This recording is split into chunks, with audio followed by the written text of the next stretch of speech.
প্রথম ম্যাচে হারলেও ডাম্বুলার আস্থার অপর নাম মুস্তাফিজ আর হৃদয়। প্রথম ওভারে উইকেট ফিজ অবশ্য আস্থার প্রতিদানটাও দিয়েছেন, দলকে এনে দিয়েছে দারুণ এক ব্রেক থ্রো। শতক হাঁকিয়ে ডাম্বুলার রান পাহাড়টা দাঁড় করে দিয়েছে তাওহিদ হৃদয় সতীর্থ। জাফনার বোলারদেরকে নিয়ে যেন ছেলে খেলায় মত্ত হয়েছিলেন এই ব্যাটার দ্বিতীয় ইনিংসে। তবে রান পাহাড়ের সামনে পড়ে কেমন করল শক্তিশালী জাফনা, সেটাই শুনবো রিপোর্টে। প্রথম ম্যাচে বাজে পারফরমেন্সের পরেও দ্বিতীয় ম্যাচে একাদশে জায়গা পেয়ে যান তাওহিদ হৃদয় ও মুস্তাফিজুর রহমান। প্রথম ম্যাচের মতো এদিনও আগে ব্যাট করার সুযোগ পায় ডাম্বুলা। দ্বিতীয় ম্যাচেও ওপেনিংয়ে নেমে শুরুটা ভালো করতে পারেনি মুস্তাফিজ হৃদয়ের দল। এদিন অল্প রান করেই বিদায় নেন গুনাথিলাকা। ম্যাচের চতুর্থ ওভারেই তাকে বোল্ড করে প্যাভিলিয়নে পাঠান ধনঞ্জয়া।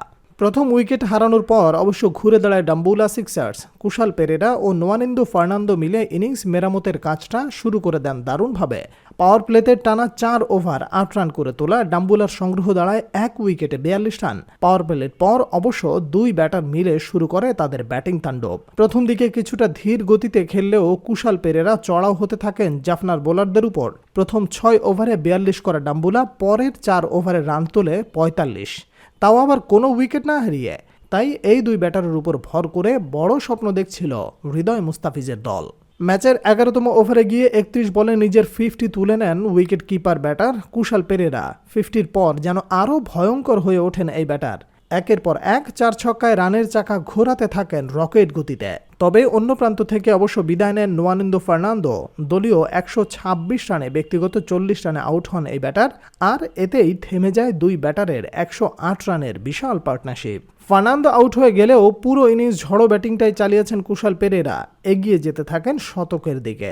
4 নম্বরে নামা মার্ক চ্যাপম্যানও নিজের ইনিংসটা শুরু করেন আগের ম্যাচের মতো করেই। পেরেরার সাথে তাল মিলিয়ে তিনিও তুলোধুনা করতে শুরু করেন জাফনার বোলারদের। এরই মাঝে নিজের শতকটা অবশ্য তুলে নেন পেরেরা। 31 বলে 50 করা পেরেরা পরের 50 করতে বল খেলেছেন মাত্র 19টি। 50 বলে তুলে নিলেন নিজের প্রথম এলপিএল সেঞ্চুরি। তবে শেষ ওভারে কিছুটা হলেও আফসোস করতে পারে ডাম্বুলা, কেননা 200 রানের কোটা পেরোনোর সুযোগ থাকলেও শেষ ওভারে মাত্র 5 রান তোলায় তাদের ইনিংস গিয়ে থামে 191 রানে।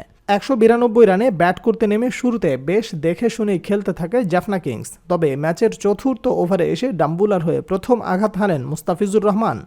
বিদায় করে দেন কুশাল মেন্ডিসকে। ফিজের এই ব্রেক থ্রুর পরেই বদলে যায় ডাম্বুলা। পরের ওভারে থুসারার বলে আউট হয়ে যান নিসাঙ্কা। আর পাওয়ার প্লের শেষ ওভারে রাইলি রুশুকে বিদায় করেন মোহাম্মদ নবী। 6 ওভারে 37 রান করে 3 উইকেট হারিয়ে তখন চাপে পড়ে যায় জাফনা কিংস। তবে সেই চাপটা সামাল দেন আভিষ্কা ফার্নান্দো ও অধিনায়ক চারিথ আসালাঙ্কা।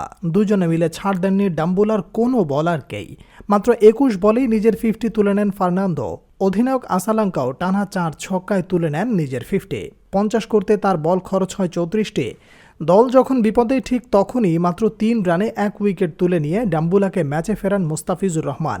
ফিজ যে বিশ্বসেরা ফিনিশার সেটা এলপিএলের মঞ্চে প্রমাণিত হলো আরও একবার। 19তম ওভারে এসেও ধনঞ্জয়া ডিসিলভাকে রান আউটের শিকার করেন।